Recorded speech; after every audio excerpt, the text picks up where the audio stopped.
Good morning, class 11th.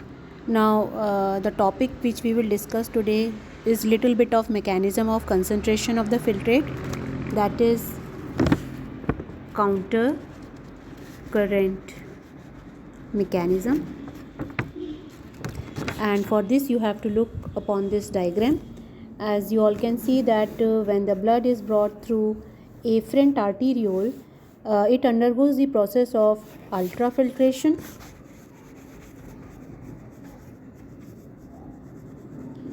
and with the help of this process the blood with the nitrogenous waste get filtered in this part.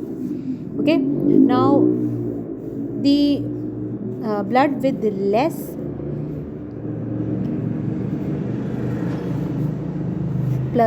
nitrogenous waste moves out from efferent arteriole and also carries the protein and some big particles which cannot be filtered by nephron.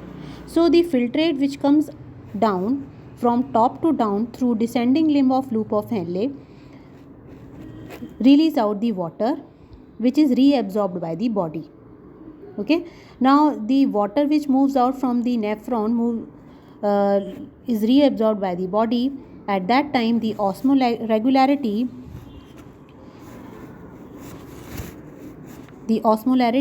is 300 because it has more water, less ions. Then as it moves down the osmolarity increases, that means water is less, ions are more, because you can see that water is coming out through this part, that is descending limb. Okay, now gradually the osmolarity is increasing from 600 to 800, 1000, reaches to maximum, that is 1200. Okay, now the osmolarity is going to decrease because no more water will come out from ascending limb. This is ascending limb. Now you see the osmolarity is decreasing first to 900, then 600, 400, 300 and 200, because each time NaCl is coming out and no water is coming out. So the nature of urine in the descending limb is hypertonic and nature of urine in ascending limb is hypotonic. Okay, now you see that urine is going to form, almost formed, and here at DCT the two hormones will play important role, that is ADH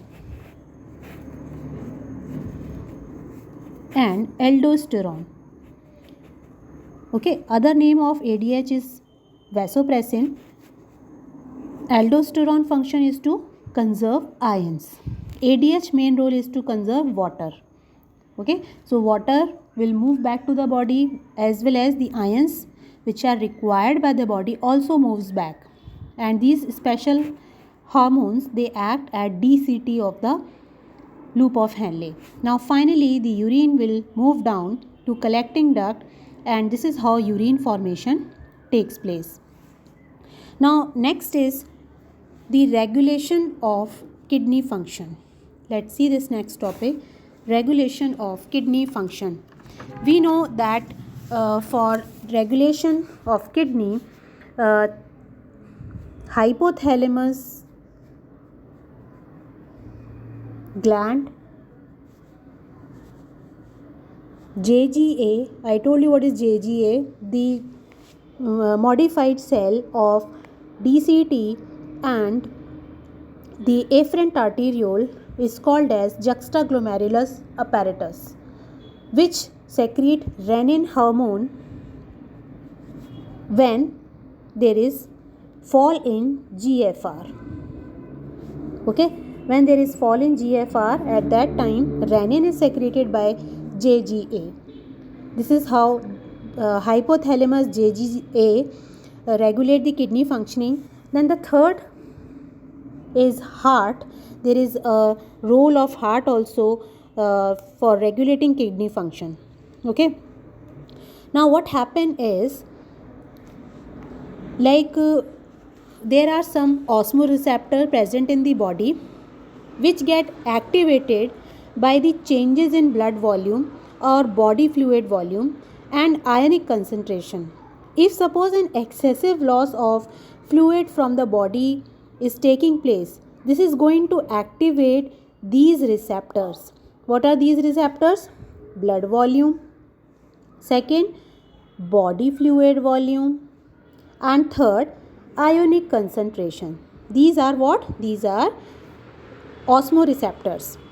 Okay, so if suppose there is excessive loss from body is taking place, then these receptors, they get stimulated and they are going to send the message to hypothalamus. Okay, now when hypothalamus get activated, it start secreting releasing factor which is going to act on pituitary to release ADH, that is antidiuretic hormone secreted by pituitary gland. Okay, now when ADH is secreted, please make sure that you understand these terms. When ADH is secreted, then this is going to act on DCT,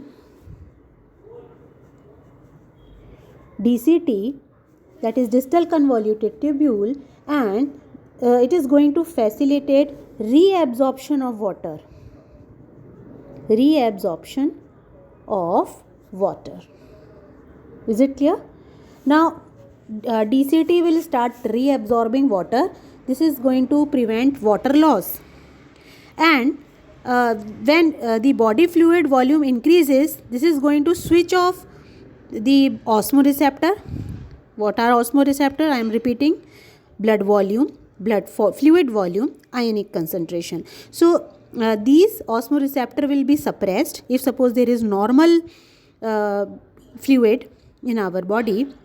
This is going to stop the hypothalamus activity, and thus the hypothalamus will start secreting inhibitory factor.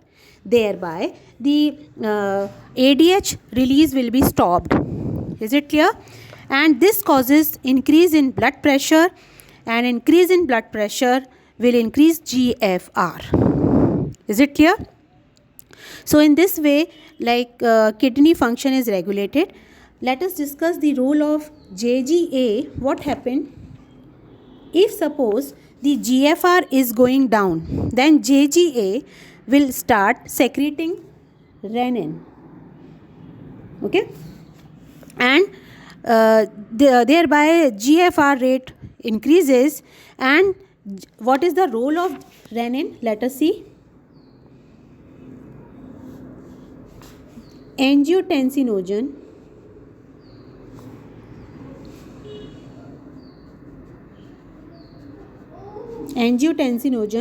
in our blood, okay, will going to change in angiotensin first with the help of renin. We are discussing about role of renin. And angiotensin second. So this inactive angiotensinogen will going to convert into angiotensin first and angiotensin second with the help of hormone renin. Renin, I told you, secreted by JGA, juxtaglomerular apparatus. Is it clear? Now when angiotensin second is secreted, it is going to help the secretion of another hormone, that is aldosterone. I told you DCT works in the presence of two main hormone, that is ADH and aldosterone. Okay, so what help aldosterone secreted by adrenal gland? When angiotensinogen become active in the presence of renin, okay, which is going to change in angiotensin first plus angiotensin second. The secretion of angiotensin second will help in the secretion of aldosterone by adrenal cortex, that is adrenal gland first part. Okay, now aldosterone main function is to control sodium ion, okay, and water. reabsorption of sodium, ion and water by the DCT, that is distal convoluted tubule. Okay, let's see the role of heart in kidney function. The blood flow to the atria of the heart. We know the upper chamber are atria. Okay, and there is a like factor called ANF, that is atrial natriuretic factor. Atrial natriuretic factor. Make sure you understand, wherever this uretic term comes, it is referred as urine. It is related to urine. So if suppose the blood flow in the atria increases, okay, atria is the part of heart only. So when the blood flow in the atria increases, this is going to release or activate ANF. Okay, this ANF will help in the dilation of blood vessel, that is vasodilation, and this is going to decrease the blood pressure. What is the role of ANF of heart? To decrease the blood pressure. And when blood pressure goes down, this is how the secretion of hormone is regulated. That means ANF of heart, this is the function of heart in kidney regulation. ANF will decrease the BP. When blood pressure decreases, GFR will also increase, and this is how the pressure on kidney also decreases. I hope you have understood this. Now next topic is micturition. Let us discuss micturition.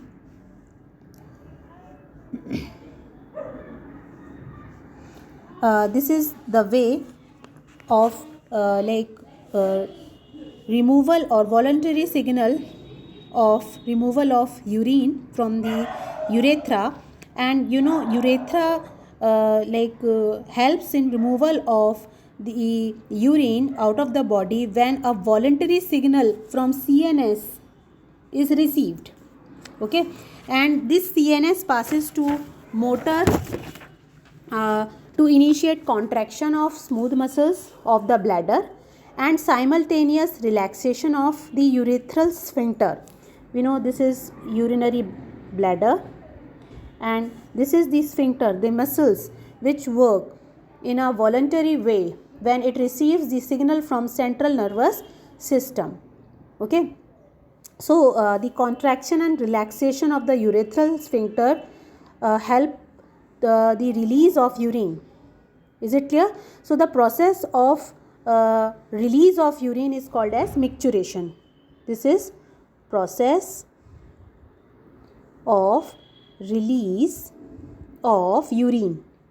When a person feel like to urine, and the process of release of urine is called micturition.